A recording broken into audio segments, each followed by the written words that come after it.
지금 삼성전자 내부 분위기가 심상치 않습니다. 불과 몇 시간 전까지만 해도 결국 총파업 가는 거 아니냐는 이야기까지 나왔는데 상황이 완전히 뒤집혔기 때문입니다. 특히 반도체 생산 차질 가능성까지 거론되면서 시장 긴장감도 상당히 커졌었는데요. 그런데 총파업 시작을 불과 1시간 반 앞두고 삼성전자 노사가 극적으로 잠정 합의안을 도출했습니다. 업계에서는 진짜 마지막 순간에 멈춰 세웠다는 반응까지 나오고 있습니다. 이번 사건이 더 주목받는 이유는 단순 임금 인상 수준이 아니기 때문입니다. 삼성전자 반도체 사업 구조와 성과급 체계 자체가 바뀌는 수준의 합의가 포함됐다는 평가가 나오고 있습니다. 특히 핵심은 반도체를 담당하는 DS 부문 특별 경영성 과급 신설입니다. 기존 OPI 체계는 유지하면서 별도 성과급 구조를 새로 만들었는데 여기서 가장 충격적인 부분은 상한선을 없앴다는 점입니다. 쉽게 말하면 성과가 많이 나면 기존보다 훨씬 큰 보상이 가능해졌다는 이야기입니다. 실제로 합의안에 따르면 DS 부문 사업성과 재원의 10.5%를 특별성 과급 재원으로 활용하기로 했고 지급률 제한도 두지 않기로 했습니다. 삼성전자 내부에서도 이 정도면 사실상 성과급 제도 대격변 아니냐는 이야기가 나오고 있습니다. 그런데 여기서 끝이 아니었습니다. 이번 제도가 단기 이벤트가 아니라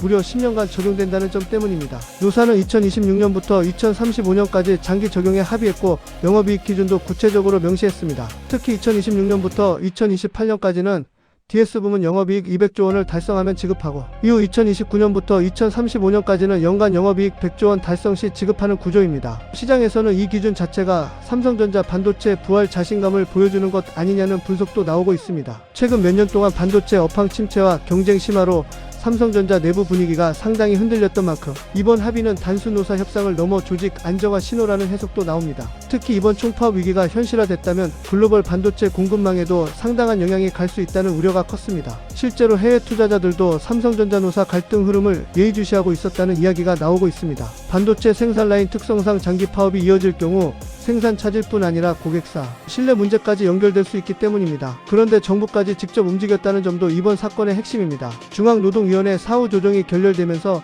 사실상 파업 수순으로 가는 분위기였지만 김용훈 고용노동부 장관이 직접 중재에 나서면서 협상이 다시 살아났습니다. 오후 4시부터 재개된 마라톤 협상 끝에 결국 잠정 합의가 성사됐고 업계에서는 정부가 마지막 불씨를 살렸다는 반응까지 나오고 있습니다. 또 하나 주목받는 부분은 성과급 지급 방식입니다. DS 부문 특별성 과급은 세후 전액 자사주 형태로 지급됩니다. 즉 현금이 아니라 삼성전자 주식으로 받게 되는 구조인데 일부는 즉시 매각 가능하지만 상당 부분은 1년에서 2년 보호예수 조건이 걸립니다. 쉽게 말해 회사 성과와 직원 이해관계를 장기적으로 묻겠다는 의미로 해석되고 있습니다. 시장에서는 이것이 직원들의 장기 재직 유도와 주주 가치, 강화 전략까지 함께 고려한 결정이라는 분석도 나오고 있습니다. 다만 내부 형평성 논란도 존재했습니다. 반도체 중심 특별성 과급이 도입되면서 DX 부문 등 다른 조직 불만 가능성이 제기됐기 때문입니다. 이에 따라 회사와 노조는 DX 부문과 CSS 사업팀에 600만원 상당 자사주 지급에도 합의했습니다. 삼성전자 내부에서도 성과 중심 구조가 더 강해지는 분위기라는 이야기가 나오고 있습니다. 하지만 아직 완전히 끝난 건 아닙니다. 이번 합의안은 노조조합원 찬반 투표를 통과해야